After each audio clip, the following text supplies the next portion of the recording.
My name is Jacque Fresco. I'm project director of the Venus Project in Venus, Florida.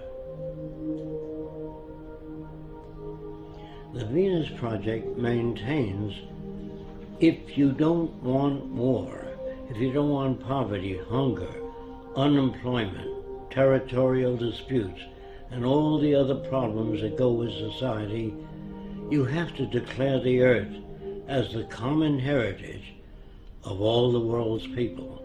If you fail to do that, you'll have problems to the amount of events you don't want to change.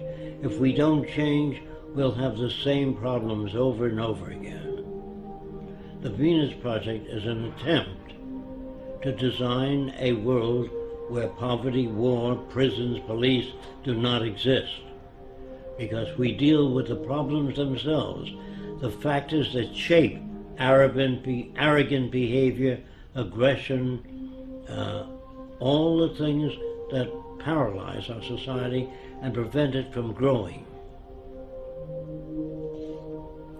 Politics was good 100 years ago.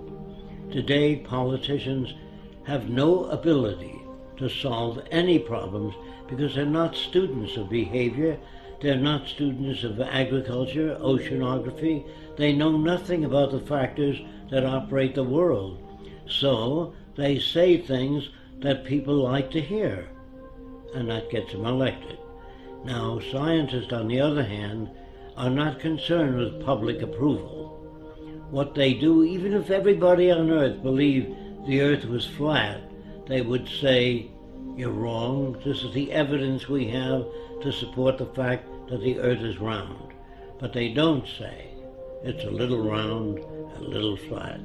That's politicians.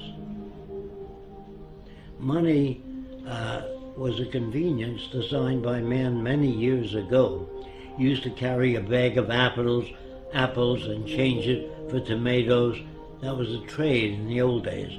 But when you invented money, it carried smaller particles, and it was easier to represent apples or tomatoes or eggs by giving a person a coin instead of bringing 50 eggs and chickens. Money represented a value agreed upon to diminish the lugging around of heavy objects. Later, it became the most corrupting medium in the world. It corrupted people. They paid each other off. If you wanted a congressman to act in your behalf, you put up a certain amount of money to help him get elected, and you owed that person a favor. And that's the same with the drug companies, the auto companies, the banks. All systems all over the world that use money are basically corrupt. Religion. In the old days, people could not account for natural events. They really know where all this came from, so they assumed there was a guy that lived up in the sky that made all these things. He made the earth. I think he took 6 days. On the 7th day, he rested. If it took 6 days, it means it was turning while he was making it, because you couldn't have a day. And that must be pretty rough to handle things while it's turning.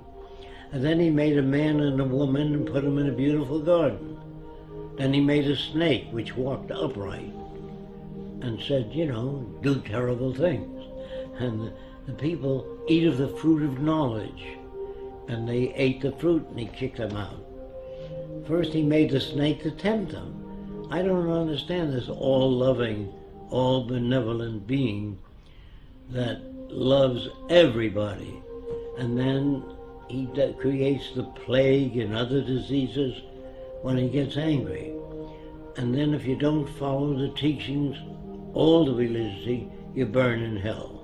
And that sounded to me like a psychopath, not God. But I'm mixed up when they tell me God loves everybody, then he creates a plague where children die. And I say, how come the children dying? Because the children shall suffer for the sins of the parents. This is not a just God. It's a man-made God. So when you ask me whether I believe in God, not the concepts of God I've heard. War is a word which was invented when one territorial group of people took away other people's land. They used force and violence, and war was the media for doing that. You shot other people, stole their women and their resources for your own gain. And nations have been at war ever since man invented weapons. And as long as you invent weapons, you can have war. And war is the means of protecting everything you've stolen from others. No nation starts out very big. They start out smaller and take land away from other people. And they don't take it by invitation. They weren't invited to take over the land. They took it by killing, force, and violence. And war is the most inappropriate way of solving the differences.